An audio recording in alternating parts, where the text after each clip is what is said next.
Assalamualaikum warahmatullahi wabarakatuh. Saya mahasiswa Universitas Lambung Mangkurat Prodi Pendidikan Khusus Angkatan 2018 yang bernama Isna Zulaika, NIM 18101273 kelas 02.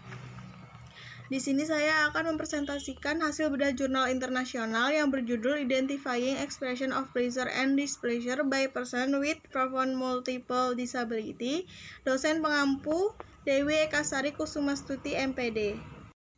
Di sini saya akan menjelaskan hasil resume dan analisis jurnal.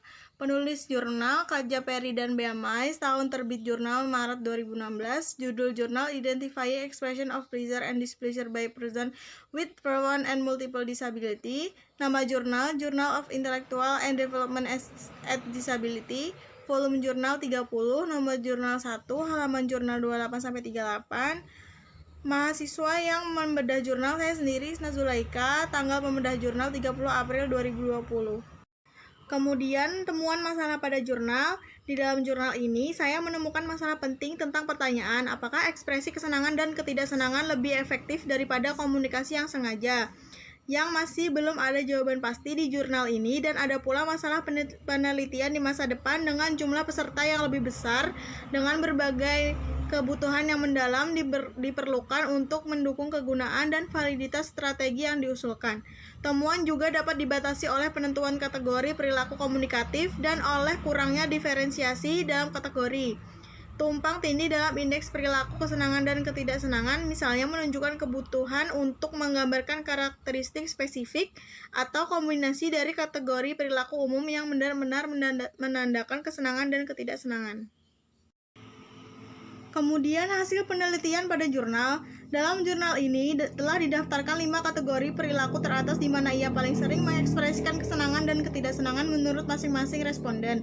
Dari kelima kategori peserta pun memiliki ekspresi yang berbeda-beda, tapi rata-rata selain adanya ekspresi wajah, mereka pun bisa menunjukkan perasaan mereka dengan gerakan fisik seperti gerakan kepala, menggelengkan kepala, menganggukkan kepala, melirik kanan kiri.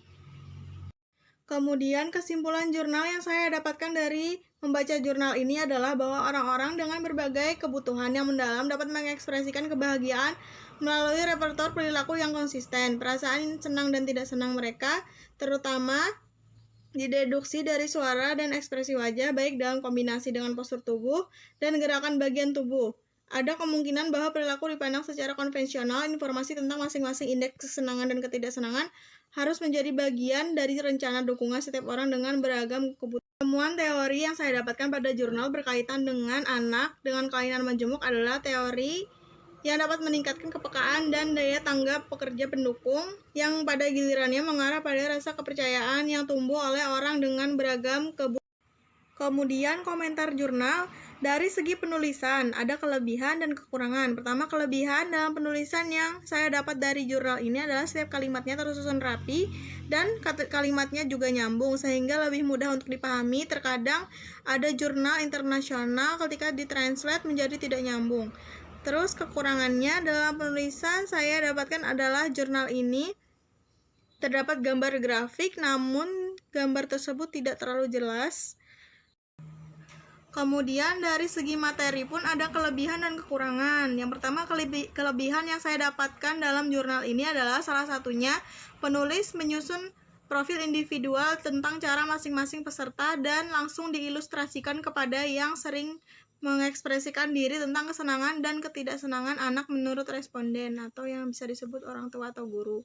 Kemudian kekurangannya yang saya dapat dalam jurnal ini adalah hasil dari ilustrasi yang telah dipraktekkan penulis kepada anak kurang jelas. Perolehan pengetahuan setelah membaca jurnal ini adalah pengetahuan yang saya dapat setelah membaca dan membedah jurnal ini adalah bagaimana cara menyusun profil individual untuk orang-orang dengan berbagai hambatan untuk mengekspresikan kesenangan dan ketidaksenangan mereka.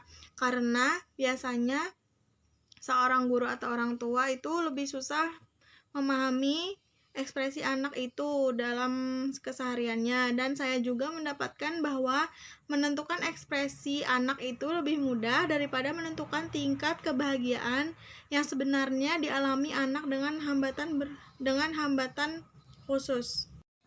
Dan yang terakhir adalah bentuk kontribusi positif dalam mengatasi temuan masalah pada jurnal.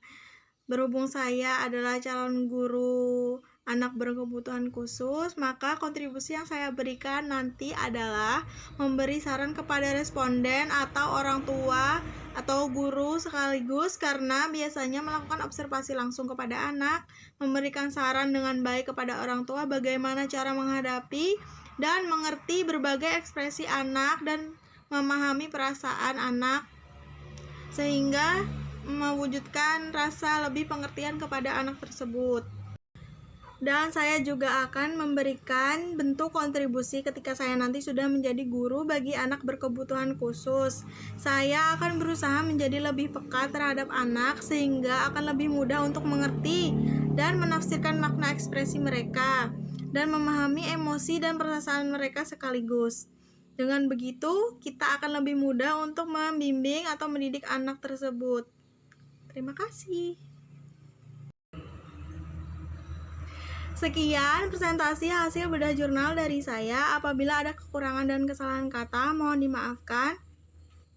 Terima kasih sudah menonton sampai selesai. Semoga bermanfaat. Assalamualaikum warahmatullahi wabarakatuh.